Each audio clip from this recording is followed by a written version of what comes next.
Namaste, welcome, and aloha. Welcome to the verse titled Nature Acknowledges the Absorbed Sage, Inner Realization over External Ritual. In the previous verse, we learned about the power of excellent questions in unlocking sacred knowledge. Now, Suta Goswami begins his response by offering obeisances to a great sage, Shukadeva Goswami.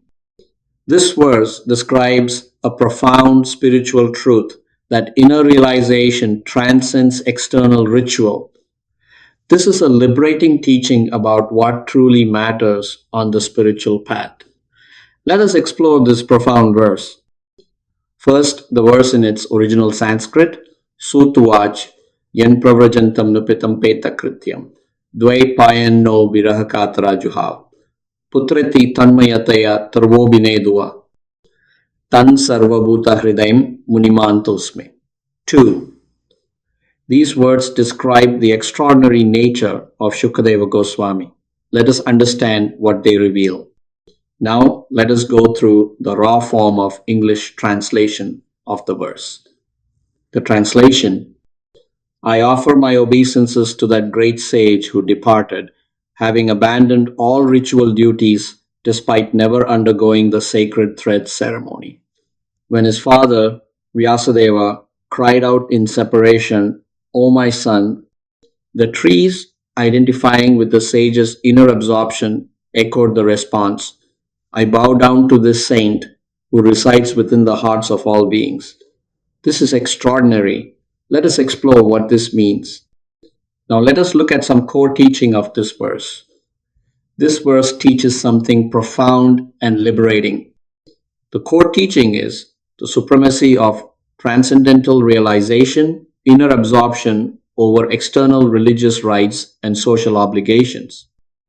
Shukadeva Goswami exemplifies that true spiritual achievement is determined by the state of inner consciousness superseding the necessity of prescribed actions or societal norms. Notice the key details. He departed without undergoing the sacred thread ceremony, anupetam, and he had abandoned all ritual duties, epitakrityam. In traditional Vedic society, the sacred thread ceremony was essential. It marked one's formal entry into spiritual education.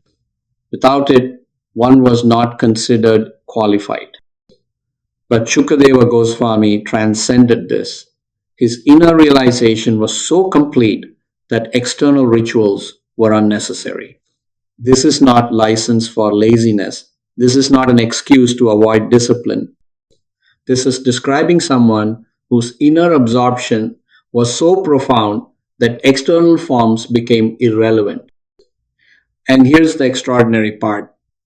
When Vyasadeva cried out, "O my son," the trees responded, "Taravobi Heneduth." Why did the trees respond? Because they identified with the sage's inner absorption tangent mayataya. This confirms a profound philosophical principle. The realized soul is deeply interconnected with the entire cosmos. This demonstrates the unity of consciousness that pervades all existence, animate and inanimate alike. The verse concludes by describing Shukadeva as Sarvabhuta Hridayam, one who resides within the hearts of all beings. This verse teaches true spiritual achievement is inner realization, not external ritual, and the realized soul is one with all existence. Now let us look at some modern scientific parallels. This ancient teaching has fascinating parallels in modern neuroscience and systems theory. First, consider research on deep meditative absorption and the brain's sense of self. Studies on experienced meditators show that profound inner states correlate with decreased activity in the default mode network, the DMN.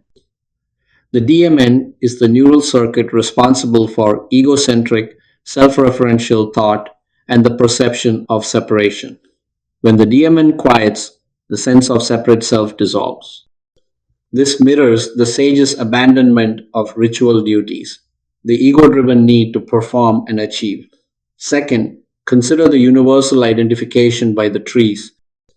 This echoes concepts in systems theory and ecological psychology which view consciousness not as solely localized within the brain, but as an emergent, interconnected property of the larger environment. There's a non local resonance between the deeply absorbed mind and the surrounding world. Modern science is beginning to recognize what ancient wisdom has always taught. Consciousness is not isolated, it's interconnected with all of existence. The trees responding to Shukadeva is not metaphor. It's describing a real phenomenon of universal interconnection. Let us now move on to some practical application as it relates to this verse. How do we apply this teaching in our daily lives? First, prioritize the cultivation of inner stillness and conscious awareness over strict adherence to external demands or social metrics of success. It's not about rejecting all structure. It's about recognizing that inner state matters more than external performance. Second, implement a daily ritual abandonment period. This is a dedicated 15-minute practice of non-doing meditation where the focus shifts from performance or external identity to simply observing the internal landscape without judgment. No agenda, no achievement, just being. Third, recognize that your inner state resonates with and affects the environment and people around you. Just as the trees responded to Shukadeva's inner absorption, your inner state affects everything around you. When you're agitated, you agitate others. When you're peaceful, you bring peace. Fourth, cultivate empathetic awareness. Recognize the unity of consciousness. You're not separate from the world, you're interconnected with all beings. This recognition naturally leads to action based on unity rather than separation. Fifth, don't rely solely on external credentials or achievements to define your spiritual progress. The sacred thread ceremony is a metaphor for all external validation. True realization is internal.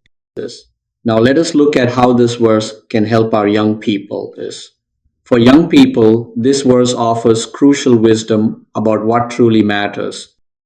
Do not rely solely on external credentials, high GPAs, prestigious schools, social media validation to define your worth or knowledge. These are the modern sacred thread ceremony.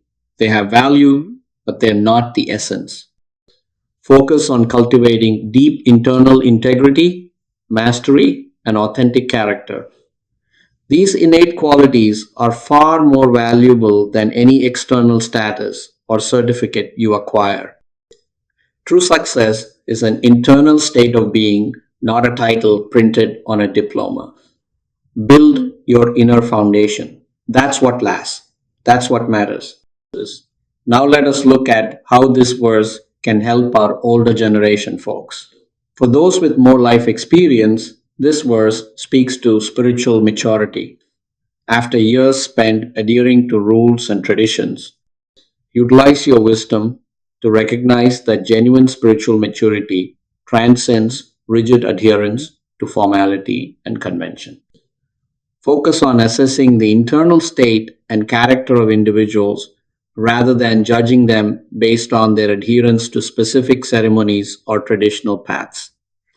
True realization can manifest in the young and unconventional. Don't dismiss someone because they haven't followed the traditional path. Look at their inner state. Look at their character. The spirit of wisdom is more important than the letter of the law. This is the maturity that comes from true understanding. In conclusion, we can say, this verse of the Srimad Bhagavatam teaches us about the supremacy of inner realization over external ritual.